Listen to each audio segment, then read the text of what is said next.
the time is now for BioHarvest when it comes to leveraging the power of our platform technology to disrupt an industry that is waiting for, is begging for innovation. We, and I've said this publicly, we have investment bankers working with us. We are heavily engaged in partnership discussions in North America and in Israel with cannabis operators, cannabis companies, as well as with, to some extent, pharma-related companies. Why is the time right now for our technology? And I want to help you understand why disruption is needed with such great gravity in the industry right now. When you look at the market realities, it really demonstrates that despite significant growth, and we've seen significant growth, 2020, the US, $20 billion business, 2021, $27 billion business, and you're seeing significant growth projected every single year.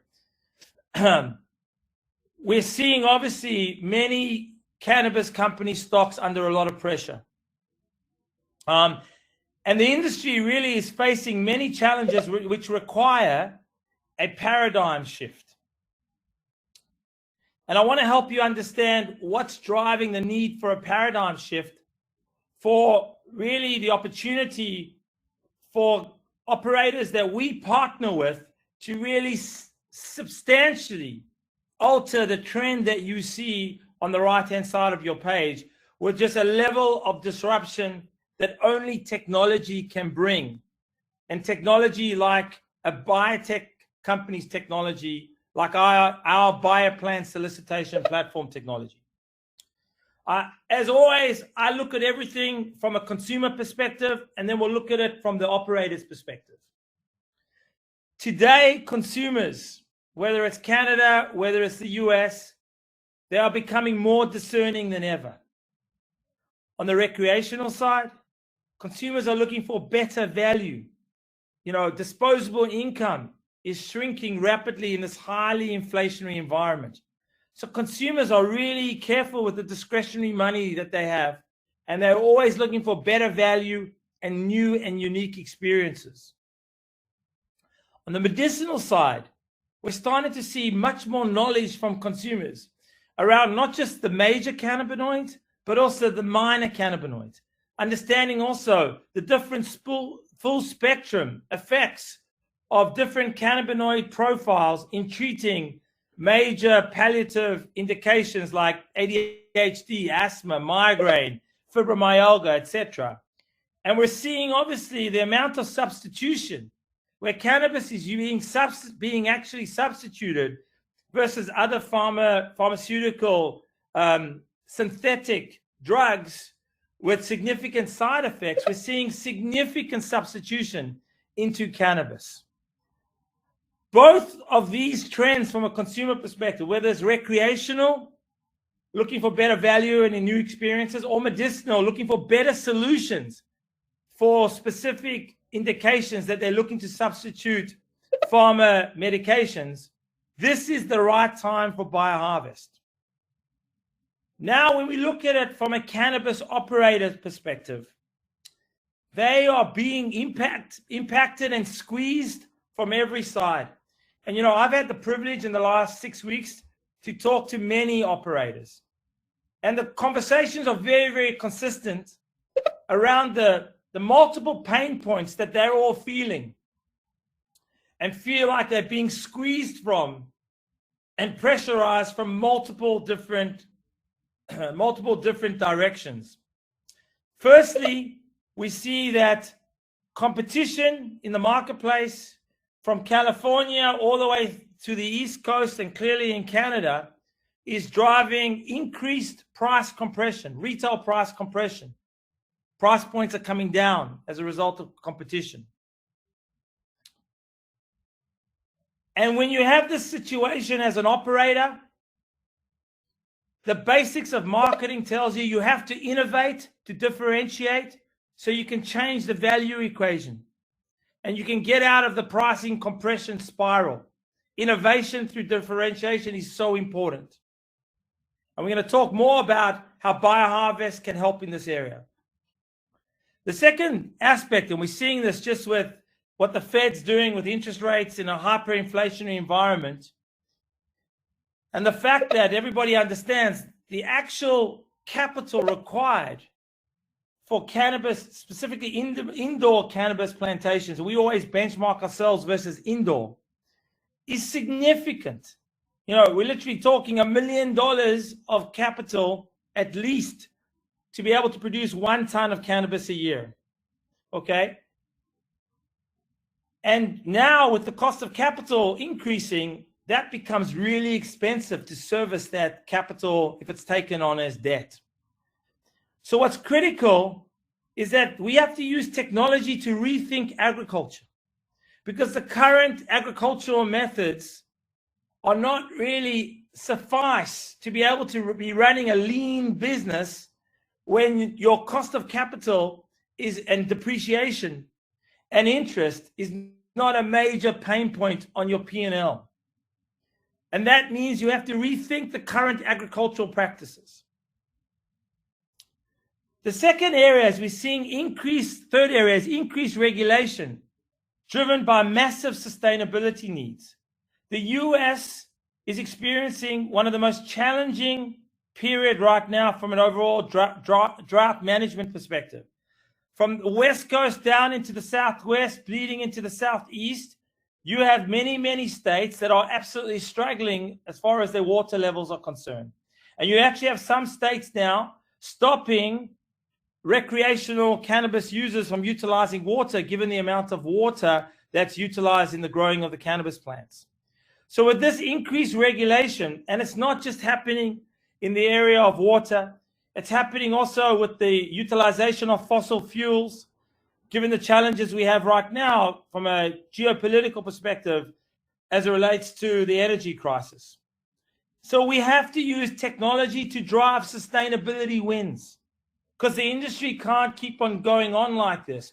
We can't have cannabis companies consuming 4% of the grid in Colorado, as an example. And then we're seeing costs for our cannabis operators increase significantly. Labor costs are increasing, and labor with agricultural practices is a very significant part of the overall composition. And now with the rising in the US energy prices, we're seeing literally energy prices increase significantly, and it's a major driver of the cannabis costs, given the amount of energy utilized in the lights, in the air conditioning, and other aspects of the current indoor process. So, and this is going to require, frankly, again, technology to drive cost reduction. So these are the key forces that are putting enormous pressure on cannabis operators. And what I want to share with you all is how BioHarvest technology is going to fundamentally change this for the actual cannabis operating partners that we will choose in North America. And we will choose no more than 2 to 3 anchor partners as we look at the broader North America to partner with. And without technology, it will really drive a game-changing differentiation and disruption within the cannabis marketplace, but not just delivering on what's required from a consumer perspective and top-line revenue growth perspective, but also making sure we're doing this as a purpose-driven company, responsibly from an environmental perspective. You see a consistent theme. So it's our biotech technology, which really is a game changer from a consumer perspective, but also from an MSO and a major LP producer in Canada perspective. So let's talk now on how we're going to be doing this in each of these areas. All right, how's everybody feeling so far? Give me some emojis. Okay. Yeah, it's disruptive. It's disruptive, and we're only getting started. Okay. So let's talk first about how we innovate to differentiate. Well, I want to tell you, shareholder partners, as a result of our bioplant solicitation technology, the gravity of the fact that we grow just the trichome. We're growing 93% trichomes. This is bubble hash. This is the Rolls Royce of cannabis. We have 100 to 200 times the density of trichomes versus the plant. And we're privileged to literally just be growing trichomes. And that gives us unique product differentiation in the marketplace. We've talked about our unique composition. And I must tell you that over the last 4 weeks, we've had some real breakthroughs in the composition and in really deciphering exactly the magic that is inside our trichomes. It hasn't been easy. There's been an enormous amount of actual measurement methods. Thank you, Istok, and my team, Yochi, Malkit, Yarden, Noah. Amazing work you've done in the last, Orly as well, in the last 6 weeks to really unlock exactly what is in our trichomes. And we will be sharing this, hopefully, sooner than later. Obviously, we're working this carefully because of our IP. We want to make sure our IP is as protected as possible. But you'll notice a few changes in this chart. If you look at this chart versus when I presented this chart previously. And they're subtle, but I will explain a little bit more. We have major cannabinoids, and we have a lot of major cannabinoids. Your classics, THC, THCA, CBDA, CBGA. But we also have, ladies and gentlemen, minor cannabinoids. And we have a lot of minor cannabinoids in our trichomes, levels that are higher than are traditionally in the overall plant itself, with unique ratios when we combine them to our other major cannabinoids, which gives us very unique overall composition of our cannabis. And we're talking minor cannabinoids like CBC, THCV, CBDV. These are breakthrough cannabinoids from a medicinal perspective, but also from an experiential perspective, because the new consumer, recreational consumer, is going to want to not just consume the required amounts of THC and CBD, but they want that full spectrum effect with other cannabinoids being part of that entourage effect, giving them that unique overall experience that they're looking for. And as you remember, with BioHarvest, we're able to do this with a unique level of consistency that you're not going to find with other brands in the cannabis space. I'm going to share something with you today, and bear with me for being a little bit biological, getting into the biotech biological space. But I wanted to kind of talk to you a little bit about why our cannabinoids are so special. So what you see here is another representation of trichomes, right? You see the heads here, and then you see the stems. Okay. Everybody with me? I need your focus here. It's very cool what I'm going to show you. So what you see here, I want to share with you how unique and different our cannabinoids are in our unique trichomes versus the cannabinoids you will find in any other plant. Now remember, we're growing our trichomes in liquid media, in big bioreactors in liquid media. Okay. What you see is that our trichomes are the green, our cannabinoids are the green dots here, which are bound in the fat of the trichome cell membrane. Okay. When you look at a regular plant cannabinoid, they're the yellow. They are in the reservoir. They float around in the reservoir. Now, what's really interesting is that when you understand and you look at the human body, and we all know that we have an endocannabinoidal system, and our actual bodies produce endocannabinoids. And when you look at our endocannabinoids, you'll understand that the human endocannabinoids, similarly to BioHarvest cannabinoids, are similarly bound in the fat of the human cell membrane. And it makes a lot of sense because we grow our trichomes in liquid media. When you actually understand the human body is liquid, and those endocannabinoids are being produced also in a liquid environment. And therefore, we start to see a significant resemblance. And this is important, and this is one of the reasons why we believe, and I want to be very clear, we still have more science-based work to do in this area and validation. Why we started to talk about the fact that we believe, still to be validated, in a way that we like to validate things, that we have unique sustainability and bioavailability. We also know that because our actual cannabinoids are in this membrane, when we have to extract for measurement purposes, when you do a certificate of analysis, we have to extract the cannabinoids from the actual membranes of the trichome. We have to use very, very serious high acid, low pH materials. And when you utilize those high acid, low pH materials on flour, it will disintegrate the flour.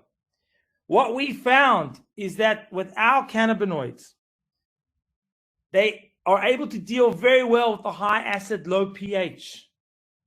And that resembles your stomach.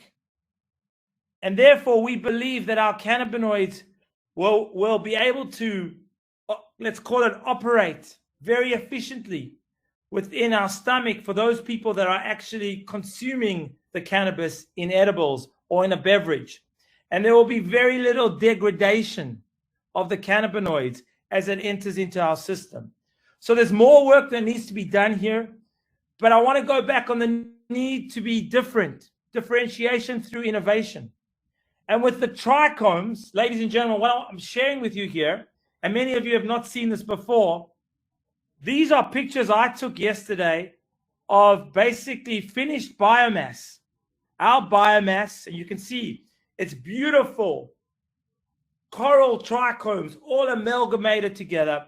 Easy if you want from a recreational perspective to actually grind, to put into a pre-roll and smoke it. We have no issues going to vapes or concentrates. It can be used just as regular flour can be used. But there are some new actual channels, new forms, let's call it, that we believe can be utilized because of the uniqueness of our biomass, of our flour, of our biomass, of our trichomes. And these include, for example, beverages. If you think about pulp in an orange juice, we believe our trichomes can survive very well in an orange juice product to be consumed, and with very significant, obviously with very solid solubility and bioavailability. Think yogurts, to actually have it inside a yogurt and to consume it this way. Think chewing gum. These are many different ways that we can actually bring significant innovation to the business. How's everyone feeling about this? All right. Picture tells 1,000 words. Okay. Now let's talk about the capital challenges that we talked about and how we need to rethink agriculture and how BioHarvest is doing this. Our technology has a very unique capital to biomass output ratio. We know this because we just did it with Vinia. We spent $4 million to build a facility that we believe can do north of 20 tons. For cannabis, a greenfield site, you're looking at $5 million. It's an extra $1 million purely because of security measures, level 1 substance. But our yields are higher, so we can get roughly 30 plus metric tons per year of cannabis biomass. Now that's about $120,000 to $150,000 per ton in capex. And if you go back to what I said to you before, an average indoor plantation is spending $1 million per ton on capital required. So we are a factor of 7 times less when it comes to capital. And when you're looking as a multi-state operator to operate in more and more and more states in the current, current environment where you have to have a plant in every single state, you can't be spending $20 million in every state. So this is where our technology really is a breakthrough. Now let's talk about sustainability, and thank you, Rona, for all the work you've done in helping us here in this area on how our technology is really driving game-changing sustainability wins for the industry. I'm going to take you through some critical metrics that are looked at in the cannabis space across water, across electricity, across productivity, and across actual carbon footprint. Let's first talk water productivity. With water productivity, we look at the grams of dry flower produced per gallon of water. Indoor cultivation, and these are public numbers that we're using, referenced from New Frontier data sources. And if we compare it to BioHarvest, we're producing 260 grams of dry flower per gallon of water. And what's important to understand as part of this equation, why it's so high, is whatever water are not consumed by the cells, that water can go back into the municipal system and be reused, because we're not containing any pathogens or any kind of heavy metals or anything that the local municipal system will not be willing to bring on board and take through its overall recycling programs.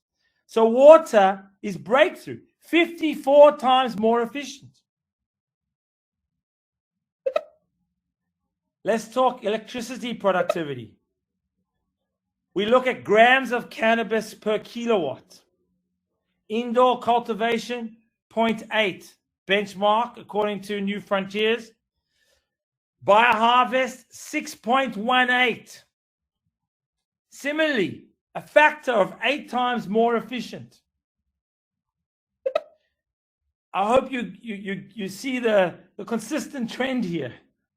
Capital efficiency, water efficiency, electricity efficiency. This is how technology has to disrupt industries which one could argue are somewhat still primitive based on how, agriculture has evolved in the last 200-300 years. Let's talk production intensity.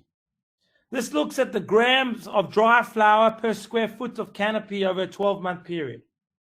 Indoor cultivation, 174.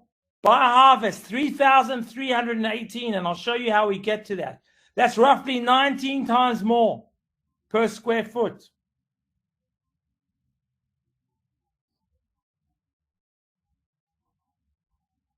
Now, this one is close to my heart. The whole importance of, carbon intensity, minimizing, fossil fuels, specifically in the US, based on how so much of the electricity is derived. And this is looking at the pounds of electricity-based CO2 equivalent per gram of cannabis produced. Indoor cultivation, 1.24, BioHarvest, 0.15, 8 times less. So you see, technology can really deliver what the world and what the regulators are looking for, and frankly, what we as consumers, as parents, as adults are looking for to make sure we leave the world in a better place for the next generations to come. Now let's look at the next challenge, and it's kind of linked to some extent with the issues around productivity related to electricity, water. We see, obviously, given the geopolitical environment, such a huge rise in US energy prices. So the cost of goods for the cannabis operators today are increasing significantly. And we have to use technology to drive cost reduction. Now, what's critical when it comes to our cannabis, and I just want to remind people that an average cannabis operator will grow, let's say, 10 to 15, 16 at the best, mediocre 14 to 20. To go from seedling all the way to harvesting, and then the plant dies and you got to go back to the beginning and start again. We are in perpetual flowering. Our bioreactors are continuously growing trichomes, and then we harvest every 3 to 4 weeks. Now this is major, because I showed you before that we're 19 times more efficient when you look at it from an overall per square foot utilization. Now it's looking at a slightly different way. When I look at it, looking at the average indoor grow under 1,000 watt light per square meter is about 1 kilo. Number of grows per year, let's say 5. So you can grow 5 kilos per year per square meter. Okay? For us, one bioreactor is roughly 1 square meter. We're getting 8 kilos every 3 weeks. That's 14 cycles a year. And that's 112 kilos. So it's a similar factor. Okay? This drives COGS at a scale which we believe is roughly 60 to 75% lower than industry benchmarks, as scale hits 10 tons and 20 tons respectively for our biomass. Specifically with what we see as the price increases coming as a result of the energy crisis and energy costs going up and labor costs going up. So this is really the point I'm trying to make, and really help my investor partners understand why I have the privilege to sit at the table with some amazing companies. Really, the cannabis operators that I'm sitting at the table, firstly, the people are just marvelous. Amazing quality of people. Great vision. Great culture and values. All want to do the right thing for the world from a medicinal perspective. All want to do the right thing for the world from an overall sustainability. All want to be partners to the planet. But this is why we're now sitting with these partners in discussions. And this is why we are very attractive to these cannabis operators. We have unique composition. We have a unique product, trichomes, bubble hash, okay? BioHarvest bubble hash. We have unique trichome product. Our cost of capital is 7 times less. We have significantly less water, electricity, carbon. Justin, there's a mistake on this chart. We need to change it. I didn't update it. Okay, just remember. And we have significantly lower cost of goods. So this is why right now we are working through with a number of cannabis operators, let's call it, major multi-state country cannabis operators, as we look to find the right long-term anchor partners for the business. And I say long-term anchor partners because we want a partner that's going to be able to take our technology.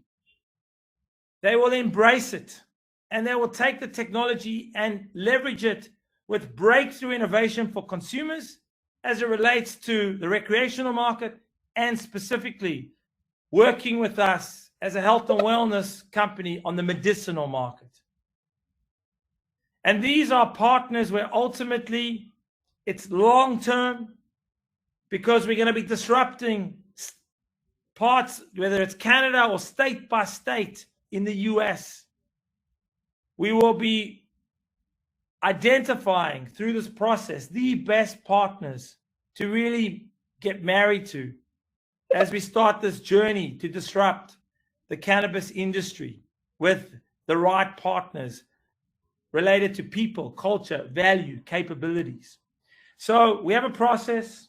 You can see the process goes through a number of different gates, including, obviously discussions about vision, culture, capabilities, sitting down, talking about 3-year business plan, bringing the partners to Israel to actually see the technology in motion, myself coming to the US to really meet and bond with the partners, to understand the capabilities, to assess with our engineers the sites that we're going to be looking at bringing our technology into. And then the intention is by the end of the year to identify final partner or partners that we will enter into at least 2 markets in 2023 with our technology as part of a JV with these partners.